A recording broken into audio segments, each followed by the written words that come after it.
بسم اللہ الرحمن الرحیم۔ اسی طرح چھوٹا بڑا اعلیٰ ادنا کب نہیں رہا اس دنیا میں۔ کچھ عیاروں نے مساوات کا نعرہ لگا کر لوگوں کو الو بنایا ہے، ورنہ تو نے یہ مساوات دیکھی بھی ہے کہیں؟ خود یہ نعرہ لگانے والے انسانوں کو دو طبقوں میں تقسیم کیے ہوئے ہیں۔ ایک طبقے میں انہوں نے ہم تم جیسے لوگوں کو رکھ کر اسے عوام کا نام دے دیا ہے، دوسرے طبقے میں اپنے جیسے لوگوں کو شامل کر کے خواص کہلاتے ہیں۔ وہ خود کو کیا خاص و عام کی اس تقسیم کا نام مساوات ہے؟ درجہ بندی تو اس خالق کائنات کی طرف سے کی گئی ہے۔ اس نے انسان تو سب ایک جیسے بنائے ہیں، مگر ان کے دماغ، ان کی صلاحیتیں ایک جیسی نہیں رکھیں۔ کوئی اعلیٰ منصب کا اہل ٹھہرایا گیا اور کسی کو ادنا کاموں پر مامور کیا گیا ہے۔ پھر ہم اس تفریق کو کیسے ختم کر سکتے ہیں؟ کبھی تو نے مساوات کا درس دینے والے کسی لیڈر کو اپنے گھر میں بھی جھاڑو لگاتے دیکھا ہے؟ کبھی کسی ہوٹل میں اسے لوگوں کی میزوں پر کھانا لگاتے یا ان کے جھوٹے برتن اٹھاتے دیکھا ہے؟ کیا وہ خود کبھی ہوٹل میں بیٹھ کر بہرے سے کھانا نہیں منگواتے؟ کیا وہ اپنے گھر میں نوکر چاکر رکھ کر ان سے خدمت نہیں لیتے؟ تو وہ کس مساوات کی بات کرتے ہیں؟ کہاں ہے وہ مساوات؟ کس مساوات سے کام لیتے ہیں وہ میرے بھائی؟ یہ سبز باغ صرف لوگوں سے ووٹ حاصل کرنے کے لیے انہیں دکھائے جاتے ہیں، ورنہ حقیقت سے اس کا کوئی واسطہ نہیں ہے۔ مالک، ملازم، افسر، ماتحت، ادنا اور اعلیٰ کی یہ درجہ بندی ہی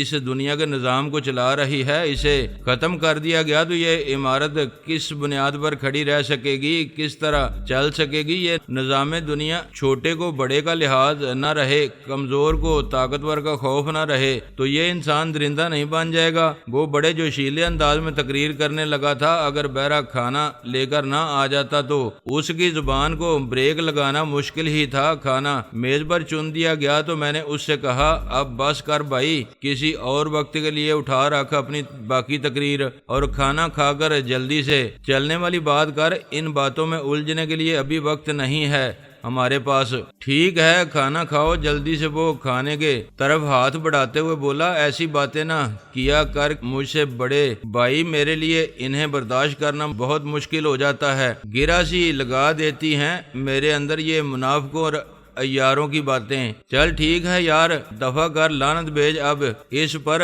کھانا کھا چپ کر کے۔ میں اور شرافت علی خاموش ہو کر کھانے پر ٹوٹ پڑے۔ اب بھی خاموش بیٹھا کچھ سوچ رہا تھا، اچانک اس نے مجھ سے سوال کیا، سکر ہم تینوں ہی جائیں گے یا ڈرائیور بھی جائے گا ہمارے ساتھ؟ وہ کیوں نہیں جائے گا بھائی؟ اسے نہیں لے جائیں گے تو گاڑی کون چلائے گا؟ میرے بولنے سے پہلے ہی شرافت علی بول پڑا، گاڑی چلانا ایسا کوئی مسئلہ نہیں ہے، کوئی بھی چلا سکتا ہے اسے۔ میرا تو خیال اسے اس معاملے میں پریشان نہیں کرنا چاہیے۔ اس کی آپ فکر نہ کریں پیرزادہ صاحب، اسے ساتھ جانے پر کوئی اعتراض نہیں ہوگا، بہت وفادار آدمی ہے۔ بات یہ نہیں ہے بھائی شرافت علی، اصل میں ہم کہاں جا رہے ہیں وہاں اس کا جانا مجھے مناسب نہیں لگ رہا ہے۔ کچھ کہا نہیں جا سکتا کہ وہاں کس قسم کے حالات پیش آئیں گے۔ ہمیں ممکن ہے ہمارے میزبان اسے پسند نہ کریں۔ میں چاہ رہا ہوں کہ صرف میں اور سردار صاحب بھی ہو آئیں، وہاں زیادہ لوگ کو دیکھ کر وہ بدک بھی سکتے ہیں۔ ٹھیک کہہ رہے ہیں شرافت علی،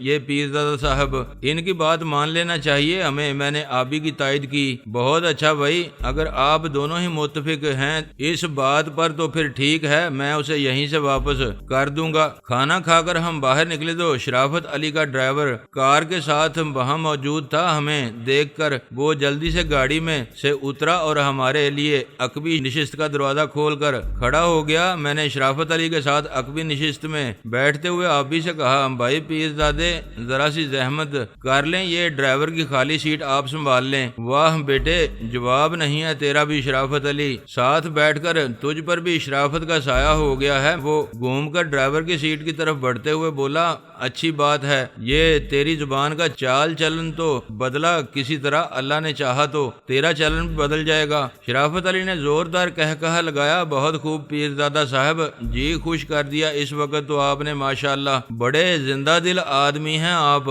ایسے لوگوں سے مل کر مجھے دلی خوشی ہوتی ہے۔ زبان کا چال چلن، واہ کیا بات کہی ہے آپ نے۔ پھر اس نے ڈرائیور سے کہا، تم کوئی رکشہ یا ٹیکسی پکڑ لو اور گھر واپس چلے جاؤ، بیگم سے کہہ دینا کل شام تک واپس آ جاؤں گا۔ جی بہت اچھا جناب، گاڑی کی ٹینکی فل کرا دی ہے میں نے، ڈرائیور اطاعت گزاری کے انداز میں بولا۔ آبی نے ڈرائیونگ سیٹ سنبھال کر کار کار سٹارٹ کرتے ہوئے کہا، ہاں بھائی جا تو آرام کر، گھر جا کر کہاں ہمارے ساتھ رولتا پھرے گا۔ اوے سجادہ نشین کے پتر، تیرا بولنا ضروری ہے اس ہر معاملے میں، اپنی زبان کو روک کے نہیں رکھ سکتا تو؟ آ گیا نا اپنی اوقات پر، آخر ہے نا زیلانی 2 منٹ بھی اپنی زبانی شرافت پر قائم نہیں رہ سکا۔ بک نہیں ہوئے شرافت خان کی اولاد، گاڑی آگے بڑھا، جلدی سے تیری زبان چلتی ہے، تو رکنے کا نام ہی نہیں لیتی کسی طرح۔ نیشنل ہائی وے پر ہماری کار 70 اور 80 میل کی رفتار سے فراٹے بھرتی چلی جا رہی تھی۔ ہم تینوں ہی اپنے اپنے خیالات میں کھوئے ہوئے بیٹھے تھے۔ لانڈی سے آگے نکلنے کے بعد میں نے شرافت علی سے کہا، تم نے سنا تھا نا اس بنت یہودا نے ہمارے ساتھ آنے سے معذوری ظاہر کرتے ہوئے جیرالڈ ہی کا نام لیا تھا، جیرالڈ ہی کا فون وصول کیا تھا نا اس نے اس گھڑی۔ یہ تم کس بنت یہودا کی بات کر رہے ہو؟ تمہاری مراد الزبتھ سے تو نہیں ہے؟ ہمارے ساتھ تو وہی آ رہی تھی۔ ہاں اسی کی بات کر رہا ہوں میں۔ اور کس نے فون ریسیو کیا تھا جیرالڈ کا؟ میں نے اس بات میں سر ہلا کر کہا، یار ایک تو یہ تم لوگوں کو نت نئے القابات اس قدر دیتے ہو، کچھ پتہ ہی نہیں چلتا کہ کس کا ذکر کرنے لگے ہو، سیدھا نام لے کر نہیں بتا سکتے کسی کے بارے میں۔ اور یہ تم نے الزبتھ کو بنت یہودا کس سلسلے میں کہنا شروع کر دیا ہے؟ اور کیا اس یہودی کی اولاد کو تمہاری بیٹی کہنے لگوں؟ تمہارا نام لکھ دوں اس کی ولدیت کے خانے میں؟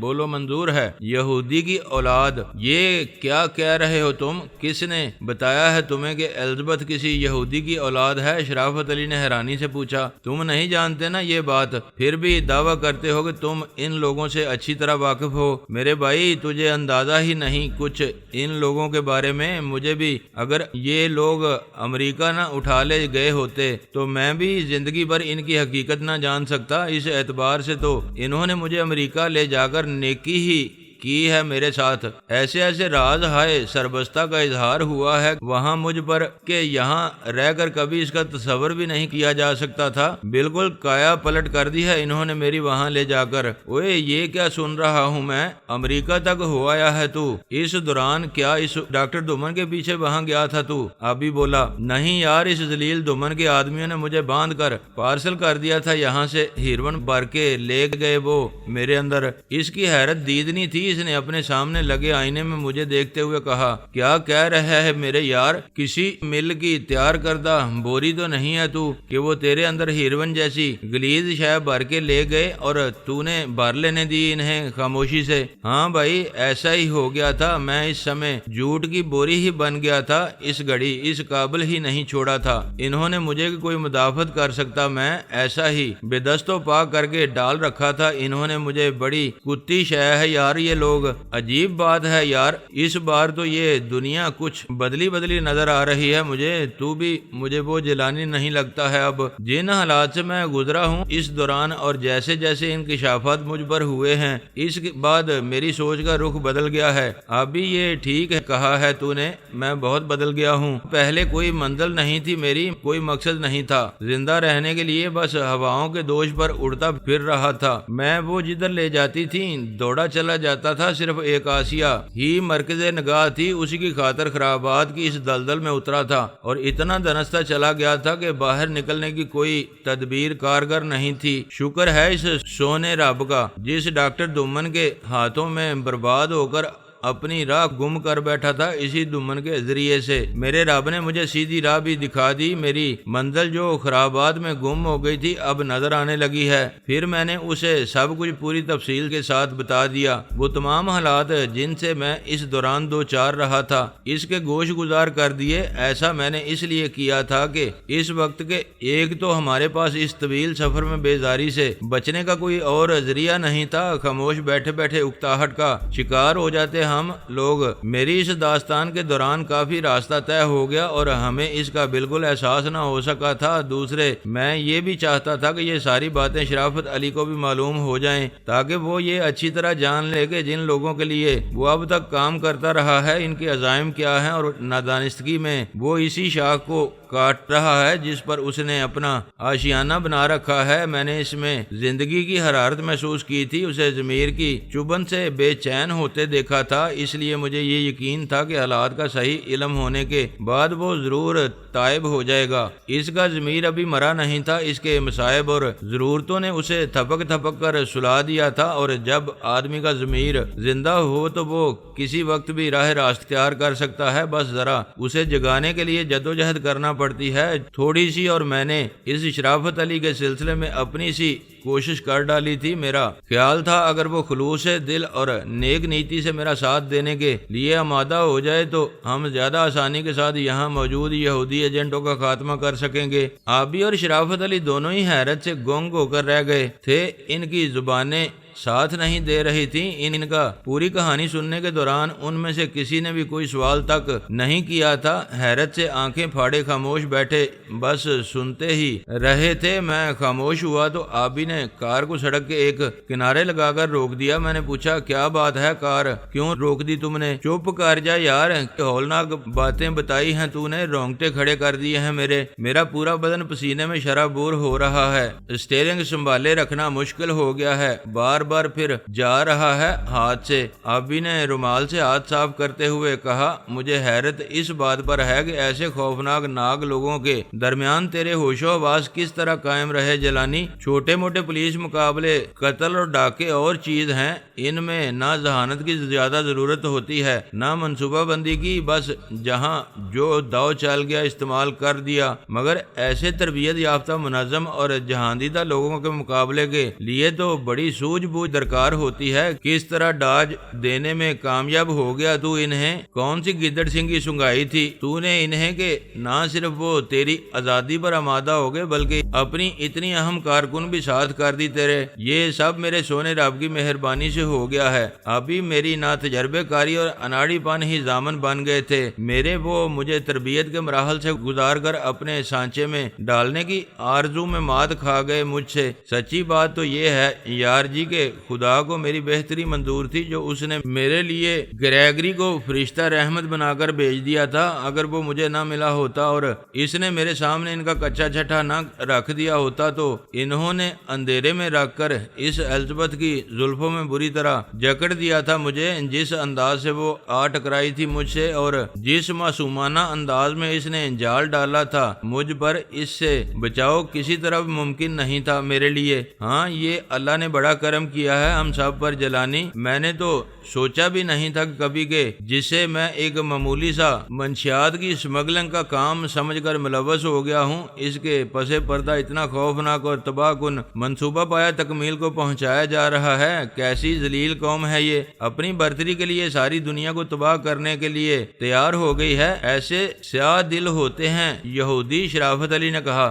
اگر ایسا نہ ہوتا تو خدا کی نافرمان قوم کیوں کہلاتی؟ اسی لیے ہی لعنتی ہیں یہ انسانوں والی تو کوئی بات ہے ہی نہیں ان لوگوں میں، آبی نے کہا۔ ہاں یار جو کچھ جیلانی نے بتایا ہے اسے سن کر تو کوئی بھی دیوار قائم کی جا سکتی ہے ان کے لیے، شرافت علی نے کہا۔ اب آگے بھی چل بھائی، یہ ساری باتیں میں نے اس لیے تو نہیں بتائی ہیں کہ تم گاڑی روک کر رات اس میں ہی گزارنے کا پروگرام بنا لو۔ یہ بھی یاد رکھ میرے ویر کہ ہمیں جلد از جلد متھل گاؤں کی اس حویلی پہنچنا ہے جہاں لاکھو لاشاری قیام پذیر ہے۔ اوہ، آبی نے جلدی سے کار سٹارٹ کر کے آگے بڑھاتے ہوئے کہا، تو نے تو ہوش ہی گم کر کے رکھ دیے ہیں میرے۔ شرافت علی نے بڑے ہی جذباتی انداز میں میرا ہاتھ اپنے ہاتھوں میں لے کر دباتے ہوئے کہا، جیلانی میرے بھائی، میں سخت شرمندگی محسوس کر رہا ہوں، میرا سینہ پھٹا جا رہا ہے اس خیال سے کہ میں نے اپنے اور اپنے بیوی بچوں کے آرام و آسائش کے لیے اب تک اپنے ملک کی جڑیں کھوکھری کرتا رہا ہوں، اپنے اس پیارے وطن کی جس کی بنیادوں میں میرے اجداد کا لہو شامل ہے، جسے ہم نے لہو کا سمندر عبور کر کے حاصل کیا تھا۔ کتنا ذلیل ہوں میں، کیسی نیچ حرکت کی ہے میں نے، اپنے بزرگوں کا، اپنی ان ماؤں اور بہنوں کا لہو بیچتا رہا ہوں جنہوں نے خود کو اس لیے فنا کر دیا تھا کہ ہم سب آزادی کی فضا میں سانس لے سکیں۔ دنیا کی دوسری آزاد اور خود مختار قوموں کی طرح ہماری بھی کوئی شناخت ہو، کوئی پہچان ہو، ہماری زمین کا ایک خطہ ایسا بھی ہو جسے برصغیر کے مسلمان ایمان اپنا کہہ سکیں اور اس کے نام سے اپنا تعارف کرا سکیں اقوام عالم کے سامنے۔ اسی عظیم مقصد کی خاطر اتنی قربانیاں دی تھیں انہوں نے، اور اب جب کہ پاکستان ہماری پہچان بن چکا ہے، دنیا پاکستانی کہہ کر پکارنے لگی ہے، مجھ جیسے عاقبت نا اندیش زر کے پجاری اپنے تھوڑے سے فائدے کے لیے اس ملک کو برباد کر دینے کی تگو دو میں لگ گئے ہیں۔ کیسے ننگے ملت، ننگے دین، ننگے وطن ہو گئے ہیں ہم یارو، ہوس زر میں مبتلا ہو کر یہ تک نہیں سوچتے کہ ہم کیا کر رہے ہیں۔ ہاں بھائی، یہی تو بدقسمتی ہے ہماری، کسی کو کوئی اچھی بات سمجھ میں ہی نہیں آتی۔ ہماری حب الوطنی اور قومی یکجہتی کی باتیں دیوانے کی بڑھ لگنے لگی ہیں ہمیں۔ کچھ لوگ اپنی محرومیوں کو بہانہ بنا کر اس ملک کی آزادی کو نیلام کر دینے کے در پہ ہیں، اور کچھ اپنی بڑائی کے زوم میں اس کی بنیادوں پر ضربیں لگانے میں مصروف ہیں۔ ایسا لگتا ہے لوٹ مچ گئی ہے یہاں، جو کچھ جس کے ہاتھ لگ جائے حاصل کر لینا چاہتا ہے، پتہ نہیں کل کیا ہو، کچھ باقی بھی رہے یا نہ رہے، ہر شخص اپنا حال درست کر لینا چاہتا ہے، مستقبل کی کسی کو کچھ فکر نہیں ہے۔ عجیب افراتفری کا عالم ہے یار، میدان حشر کا سا منظر ہے کچھ۔ اوے جلانی، یہ باتیں کہاں سیکھی ہیں تو نے؟ کس درسگاہ میں جا بیٹھا تھا بھائی تو؟ پہلے تو میں نے کبھی تیرے منہ سے ایسی باتیں نہیں سنی، سچ بتا یار، تو میرا یار غلام جلانی ہے نا؟ آبی نے حیرت کا اظہار کرتے ہوئے پوچھا۔ یوں حیرت کا اظہار نہ کر میرے یار، جو کچھ میں دیکھ آیا ہوں امریکہ جا کر، جو علم حاصل ہوا ہے مجھے وہاں، اگر تو نے بھی وہ سب کچھ دیکھ اور جان لیا ہوتا تو بھی ایسی ہی باتیں کر رہا ہوتا اس گھڑی۔ میں تو تیری زبان سے ساری باتیں سن کر ہی جوش کھانے لگا ہوں، میں اگر وہاں تیری جگہ ہوتا تو میرا دماغ ہی الٹ گیا ہوتا، میں تیری طرح گہرائی میں اتر کر نہیں سوچ سکتا تھا۔ غضبناک ہو کر انجام کی پرواہ کیے بغیر جا پڑتا ان رذیلوں پر، بوٹیاں کر دیتا سور کے بچوں کی یا خود ختم ہو جاتا۔ ابھی بہت ہی خونخوار لہجے میں بولا، یہ تو کوئی سمجھداری کا کام نہیں ہوتا، ابھی اس سے ان کی وہ ریشہ دوانیاں جو ہمارے ملک میں جاری ہیں ختم نہیں ہو سکتی تھیں، نہ ہی ان میں کسی طرح کا کوئی تعطل پیدا ہو سکتا تھا۔ تم اگر وہاں ان کے 10-20 آدمی بھی مار کر مر جاتے تو اس سے ہمارے ملک کو کوئی فائدہ نہیں ہوتا، یہاں کسی کو پتہ بھی نہیں چلتا ان کے عزائم کا، تیری قربانیاں رائے گاں ہی جاتی پیارے بھائی۔ اب ہم یہاں ایک پوری تنظیم قائم کر سکتے ہیں ان کے خلاف، ایسا انتظام کر سکتے ہیں کہ ہم میں سے کسی کے 1 یا 10-20 آدمیوں کو مار کر بھی وہ یہاں آزادی سے کام نہ کر سکیں۔ بڑے تحمل کی ضرورت ہے، ابھی جوش میں آ کر اگر کوئی قدم اٹھا بھی لیا ہم نے تو اس سے ان کا کوئی بڑا نقصان نہیں ہوگا، ہم چند آدمیوں کو ٹھکانے لگا کر وہ پھر پوری تندہی سے اپنے کام میں مصروف ہو جائیں گے، کوئی مشکل پیش نہیں آئے گی انہیں اس کام میں۔ جیلانی ٹھیک کہہ رہا ہے ابھی، شرافت علی نے بھی میری تائید کرتے ہوئے کہا، اتنی بڑی تنظیم کا مقابلہ ہم 2-4 آدمی نہیں کر سکتے، اس کے لیے کوئی ایسی ہی تنظیم ہونا چاہیے، ایسی ہی منظم اور مضبوط تنظیم جس کے کارکن شہر شہر، قصبہ قصبہ اور گاؤں گاؤں میں موجود ہوں، اور ہر جگہ ہر محاذ پر ان کو شکست دے کر یہاں سے بھاگنے پر مجبور کر دیں۔ اس کے لیے ہمیں محب وطن لوگوں کو تلاش کر کے انہیں وطن عزیز کو سلامتی کے لیے اپنا ساتھ دینے پر آمادہ کرنا ہوگا۔ ایسے لوگوں کی کمی نہیں ہے ہمارے ملک میں جو پاکستان کی بقا کے لیے اپنی جانیں قربان کرنے کو ہر وقت تیار رہتے ہیں، ہمیں تو انہیں دشمن کے ارادوں سے باخبر ہی کرنا ہوگا۔ یہ معلوم ہوتے ہی ہر شخص ہمارا ساتھ دینے پر آمادہ ہو جائے گا، لیکن لوگوں کو اپنی صف میں شامل کرتے ہوئے ہمیں اس بات کا بھی خیال رکھنا ہوگا کہ کوئی کالی بھیڑ ہم میں نہ گھس آئے۔